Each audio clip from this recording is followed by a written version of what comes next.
కొంతమందిలో ఏముంటుందంటే ప్రభుత్వ ఉద్యోగం అయితేనే బాగుండు, మంచి ఉద్యోగం వస్తేనే బాగుండు. తప్పులేదు, ఆశించడంలో తప్పులేదు. కానీ మొదటి అడుగు పడడం అనేది చాలా ముఖ్యం. జనరల్గా ఏం జరుగుతుందంటే, నా అనుభవంతో చెప్తున్నమాట, ఎంతోమందిని గత 25 సంవత్సరాలుగా ప్రజా జీవితంలో నేను ఎంతోమందిని గమనించి చెప్తున్నటువంటి మాట, మీరు మొదటి అడుగు పడడం అనేది చాలా ముఖ్యం జీవిత ప్రయాణంలో.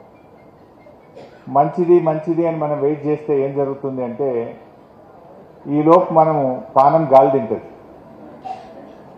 లేజీనెస్ పెరిగిపోతుంది. ఆలస్యం చేయకూడదు. అది చిన్న ఉద్యోగమా పెద్ద ఉద్యోగమా, మొదట జాబ్లో చేరండి. మొదట సిద్దిపేటను వీడి అది హైదరాబాద్లో ఉద్యోగం వస్తే అడుగు పెట్టండి అక్కడ. అప్పుడే మీకు పోటీ ప్రపంచం అర్థమవుతుంది. మొదటి అడుగు పడ్డ తర్వాత ఇంకొక మెట్టు పైకెక్కడానికి నీ ఆలోచన ప్రారంభమవుతుంది. అందువల్ల ఈరోజు ఇక్కడ చాలా కంపెనీస్ వచ్చాయి. కొన్ని మీ ఆలోచనలకు దగ్గరగా లేకపోవచ్చు, బట్ యూ జాయిన్ ఫస్ట్. ముందు చేరండి. చేరి అక్కడికి వెళ్తే ఏమవుతుంది, మీరు ఇంకా కోచింగ్ తీసుకోవచ్చు, సాయంత్రం పూట ఇంకా సాఫ్ట్వేర్ స్కిల్స్ నేర్చుకోవచ్చు, లేదా హయ్యర్ ఎగ్జామ్స్ రాయొచ్చు, కోచింగ్ సెంటర్స్లో నేర్చుకోవచ్చు. మీకు ప్రపంచం అర్థమవుతుంది.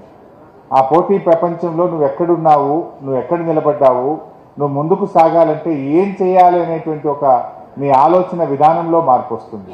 జీవితంలో క్రమశిక్షణ వస్తుంది. కష్టానికి విలువ తెలుస్తుంది. డబ్బు యొక్క విలువను నువ్వు అర్థం చేసుకోగలుగుతావు.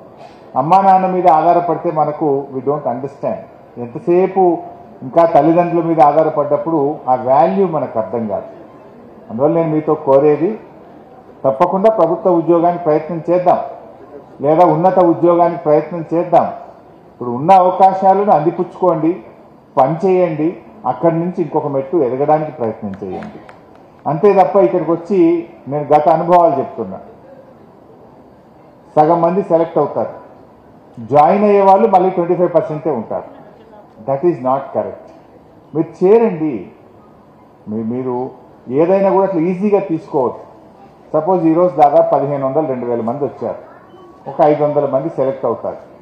జాయిన్ అయ్యే వాళ్ళు 200-250 ఉంటున్నారు, ఇంకో 250 వెనక్కి వెళ్తున్నారు. నా సబ్మిషన్ మీ అందరితో కూడా జాయిన్ రండి. తప్పకుండా జాయిన్ అయితే అక్కడి నుంచి మీరు ఇంకొక మెట్టు ఎదగడానికి అవకాశం ఉంటుంది. అది చిన్నదా పెద్దదా కాదు, పోటీ ప్రపంచంలో అడుగు పెట్టండి, మొదటి అడుగు వేయండి, ముందుకు నడవండి. తప్పకుండా మీరు మీ లక్ష్యాలని సాధించగలుగుతారు. సరే, ఈరోజు రాష్ట్రంలో ఏం జరుగుతుందో మీకు తెలియంది కాదు. గ్రూప్ 1 ఎగ్జామ్స్ పెడితే రాష్ట్ర ప్రభుత్వం ఇవాళ విద్యార్థులే చెప్తున్నారు, నిరుద్యోగ యువకులు గ్రూప్ 1 ఎగ్జామ్ రాసిన వాళ్ళు ఒక్కొక్కరి దగ్గర ఎన్ని లక్షల రూపాయల లంచాలు అడిగారు, పరీక్ష ఏ రకంగా నిర్వహించారు, ఎంత దారుణంగా పరీక్ష నిర్వహించారో నేను చెప్పట్లేదు. హైకోర్టే మొట్టికాయలేసి ప్రభుత్వాన్ని చెప్పింది. ఇంత నిర్లక్ష్యంగా గ్రూప్ 1 నిర్వహిస్తారా అని చెప్పి హైకోర్టు మొట్టికాయలు వేసినా ఇంకా ఈ ప్రభుత్వానికి బుద్ధి రాలేదు, సోయి రాలేదు. ఇంకా దాని మీద అప్పీల్కి పోతామంటున్నారు. ఇంకా ఏ ముఖం పెట్టుకొని అప్పీల్ పోతారు? ఇవాళ నిరుద్యోగ యువకులు బయటకు వచ్చి పలాని మంత్రులు, పలాని అధికారులు మమ్మల్ని లక్షల రూపాయలు అడిగారని చెప్పి వాళ్ళే నేరుగా ఆరోపణలు చేస్తున్నారు. దాని మీద ఈరోజు విచారణ జరపాల్సిన అవసరం ఉంది. అసలు ఎవరు ఈ అక్రమాలకు బాధ్యులు ఎవరో తేల్చాల్సినటువంటి బాధ్యత ప్రభుత్వం మీద ఉంది. నిజంగా తప్పు చేయకపోతే ముఖ్యమంత్రి వెంటనే దీని మీద సిట్టింగ్ జడ్జితో విచారణ జరపాలి. తప్పులు జరిగిన వారి మీద కఠిన చర్యలు తీసుకోవాలి. అవినీతికి పాల్పడిన వారిని వెంటనే శిక్షించాలి. కానీ దానికి ముందుకు పోకుండా, తప్పులను సరిదిద్దకుండా ఇంకా అప్పీల్కి పోతాం, ఇంకా దాచుకునే ప్రయత్నానికి ఇలా రేవంత్ రెడ్డి పాల్పడతా ఉన్నాడు. ఆ రోజు చెప్పిందేమో మొదటి ఏడాదిలోనే 2 లక్షల ప్రభుత్వ ఉద్యోగాలు ఇస్తామన్నారు. ఇప్పుడు 2 ఏళ్ళు అయింది కదా, మరి ఎక్కడ పోయినాయి 2 లక్షలు? ఫుల్ పేజ్ యాడ్స్ ఇచ్చింది అన్ని పేపర్లలో. ఏ పేపర్ చూసినా మొదటి సంవత్సరమే 2 లక్షల ఉద్యోగాలు. రాహుల్ గాంధీని, ఆయన రేవంత్ రెడ్డిని నమ్మేటట్లేడని ఢిల్లీకి వెళ్ళి రాహుల్ గాంధీని తెచ్చి అశోక్ నగర్ సెంట్రల్ లైబ్రరీలో కూర్చోబెట్టి ఆయనతో చెప్పించే ప్రయత్నం చేశారు. ఇది నా మాట, ఇది గాంధీ మాట అన్నాడు.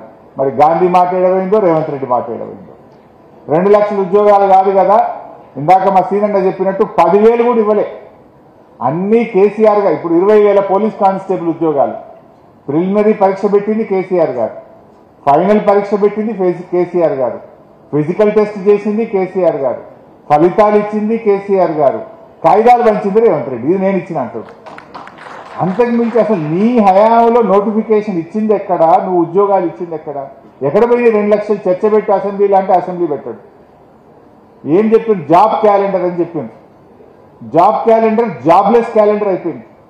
మేము గట్టిగా అసెంబ్లీలో పట్టు పెడితే ఓ రోజు ఒక కాగితం పెట్టింది టేబుల్ మీద, చర్చ పెట్టకుండా అసెంబ్లీ వాయిదా వేసుకొని పోయింది. పోనీ అదన్నా అమలు చేసిందా అంటే ఆ జాబ్ క్యాలెండర్లో ఇచ్చిన డేట్లలో ఈ రోజు వరకు ఒక్క నోటిఫికేషన్ కూడా రాలేదు. Not even a single notification. Job calendar కాస్త జాబ్లెస్ క్యాలెండర్ అయిపోయింది. సో ఈ రకంగా నోరుంది కదా అని గాయి పెట్టుడే తప్ప ప్రజలకు ఇచ్చిన హామీలు ఒక్కటి కూడా అమలయ్యే పరిస్థితి లేదు. ప్రియాంక గాంధీతో హుస్నాబాద్లో చెప్పించారు, నిరుద్యోగ యువతకు నెలకు 4,000 భృతి ఇస్తామన్నారు. నిరుద్యోగ భృతి లేదు. జాబ్ క్యాలెండర్ జాబ్లెస్ క్యాలెండర్ అయిపోయింది. 2 లక్షల ఉద్యోగాలు కాస్త గాలి మాటలు అయిపోయింది. అన్ని మోసాలు. ఈ రకంగా ఇలా ప్రభుత్వం పూర్తిగా నిరుద్యోగ యువతను మోసం చేసినటువంటి పరిస్థితి మీ అందరికీ తెలుసు. But what ever it is, దాని గురించి మేము పోరాడతాం, అసెంబ్లీలో ప్రశ్నిస్తాం. తప్పకుండా మీ తరఫున మా శాయశక్తిలో మేము కృషి చేస్తాం. బట్ మీతో నా రిక్వెస్ట్ ఏంటంటే, దయచేసి నా ఆలోచన ఏంటంటే, మీరు ప్రైవేట్ రంగంలో కూడా చాలా అవకాశాలు ఉన్నాయి. ఉన్నతమైనటువంటి స్థానాలు ఎదగడానికి ఎన్నో అవకాశాలు ఉంటాయి. దాంట్లో ప్రైవేట్ రంగంలో టాలెంటే ఇంపార్టెంట్. మీరు ఎంత మీ యొక్క శక్తియుక్తులను ప్రదర్శించగలిగితే మీ ఎఫిషియన్సీని బట్టి మీ ఎదుగుదల ఉంటుంది. అందువల్ల మీరు ఒక అడుగు పెట్టండి, ఈ అవకాశాన్ని అందిపుచ్చుకోండి, తప్పకుండా ఉద్యోగాల్లో చేరండి.